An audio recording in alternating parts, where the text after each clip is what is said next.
Hi everyone, my name is Anobadifna, and today I'm going to show you how to find the probability of a binomial distribution by using an online calculator.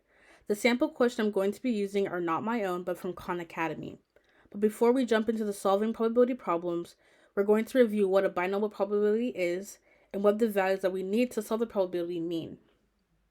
So a binomial distribution is a type of distribution we have that can have two possible outcomes, a success or a failure, hence the word binomial.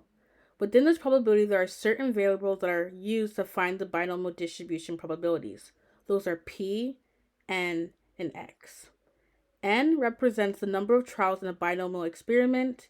P represents the probability of success on an individual trial.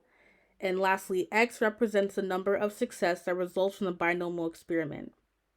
So in that case, this binomial probability calculator is going to be the simpler version of finding the probability instead of actually using the formula, as seen above on my wiki page. So looking here, to find the p-value, this is where we're going to have to input the information right here. The n value is the number of trials, and the number of successes is the x value. That is all you're going to have to submit, and when you click calculate, which is down here, it's going to generate the probabilities of whatever you ask for. And here on the side are the different probabilities it can be. It can either be equal to the x value, it can either be greater than the x value, it can either be less than the x value, it can be more than the x value, it can be fewer than the x value. It all depends on what the question is asking you. So in this case, we're going to go to the question and we're going to solve it. Suppose that 8% of trees in the forest of 30 trees are infected with the virus, and we take an SRS of 5 trees to test for the virus. What is the probability that exactly 2 out of the 5 trees have the virus? You may round your answer to the nearest hundredth. So in this problem, it shows a percentage, and that is already off the bat showing you the probability of success. This is a percentage you could have if it is actually successful. So knowing that, you're going to go to the probability calculator, and you're going to input the number, but not in the percentage form, but in the decimal form. So it's going to be 0.8 or 0.80.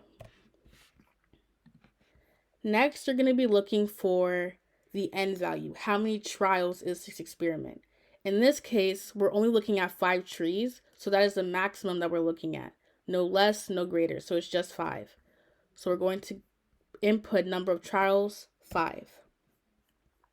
Now we're going to be looking for the number of successes.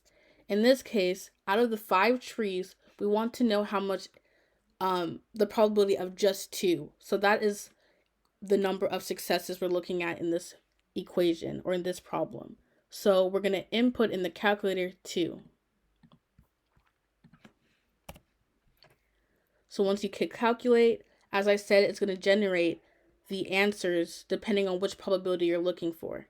So now we have to go back and look at the original equation and problem to see what they want us to input as the answer. So it says, what is the probability that exactly 2 of the trees have the virus? And it says exactly, which means equal to. Another way you can know what they're asking for if the word problem doesn't help is to just look at this formula right here, and it shows the equal sign. So we're going to go to the calculator and we're going to scroll, and right here, the first value is exactly what we're looking for. And it shows the answer to be 0.051. We have to round it to the hundredth. So we're going to go back and put 0.051. And we're going to check if it's correct. And it is.